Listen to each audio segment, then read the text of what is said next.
And it's good news with Dick Baumbach. I'm Jeff Heiser here with Mr. Baumbach, who has several good stories for us of good news.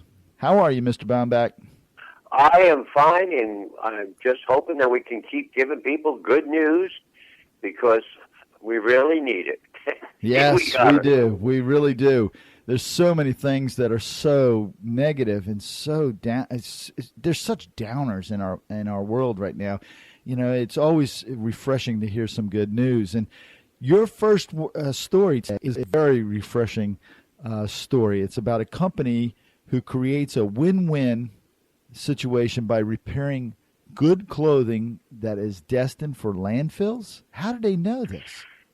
Well, this is amazing. This is a couple named Nicole and Jeff Bassett, and they founded Renewable Apparel. And what they did is they came up with the idea that people are throwing away good clothing and because maybe the zipper is broken or it's missing a button or something like that. But the clothing is really still good. Well, when they do that, the landfills are getting 14 million tons of clothing that are just further hitting, the ecology and everything else. So they came up with the idea that they separate the clothing out and anything that's good, and they're an Oregon-based company, and they are taking that clothing, repairing it, and then selling it for like 50% off what it would be worth, but they're donating money to the ecosystem to keep getting it cleaned. Oh, wow. And it's amazing. I mean, how people come up with these ideas, and they had absolutely no money when they started. They had a crowdfunding goal of $50,000. They reached that goal within 3 days. Wow. And people, they would like good clothing, but they say, okay, this makes sense. I mean, it's like... Now, how did they get the clothes? That part I missed. How did they actually how do they let people like you and me know that they're looking for clothing? What they do is actually the clothing, you would go to Renewable Apparel and you would say, okay, fine, I'll send it to them and they can repair it and fix it up or whatever. They're creating a factory right now, and they plan to have this whole thing roll out this month. Wow. So it's like almost like giving to Salvation Army or Goodwill, but they only take the good stuff. This place is like another one of those, but they take the bad stuff and make it good again. Wow. And it doesn't go into a landfill. That's amazing. That's a really good story. It's very ingenious too on their part. The next one is the heartwarming moment when the swan is reunited with its rescuer. Yeah, this happened in England, and the person who was involved with the swan, he's in the Emmy Award-winning series Born to Explore. Richard Weiss is his name, and they were working on a story about swans, and one of them was very, very ill. And Wise just developed a special relationship with the swan. And it was injured because it had been trapped in a chain link fence. Oh, man. And he was able to rescue it. Well, then, after the swan got better, he went over to it, pulled it to his chest.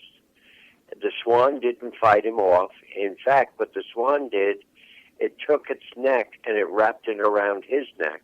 Oh, man. And it's like they became just good friends. And the swan is now part of his life. Wow. You know, I just saw recently something very similar about a duck, and the fishermen found this duck as a small duckling on the lake, and now it bonded with him, and every place he goes, that duck is there. He'll get in his boat, and the duck will come up and fly alongside the boat, and then land in the front of the boat. It's like amazing how they bond. The ducks and swans. It's just amazing. Well, but here is somebody that versus oh my God, forget it. It's just a swan or it's just a duck. Yeah. They said, no, I got to help this thing. Yeah, it could have become a meal, or right, or he exactly. could save it. Yeah, yeah. The next story you have is very near and dear to my heart. Actually, it talks about teens who create a Sit With Us app for bullied school children. Yeah, this is really hit me too. It's a lady named Natalie Hampton. She's 16 years old, and when she first started in high school, she was constantly ostracized and rejected when she was trying to find a place to sit during the lunch period. And she's from Sherman Oaks, California. And she kept thinking, what can I do to change this? So she created an app called Sit With Us. And the app is private. It's not public. But a teen can go on it and see if there's any place that they can sit. And they don't get embarrassed. And somebody comes back and says, you can sit at my table. And they go over and they sit at the table and they just have a good time. And what's happened as a result of this is that it has been picked up by the Apple Store, and it's now downloaded for free, and kids all over the country are using it. It's amazing. And you know what? I bet you she's not being bullied anymore. No. Everybody wants her to sit at the table, and it's like, no, I'm not sitting with you guys. I'm not sitting with you guys. Wow. But the thing is, but see, there's somebody that just said, I can't stand this anymore. Yeah. That's thinking now, outside the box. It's yes. She's really thinking.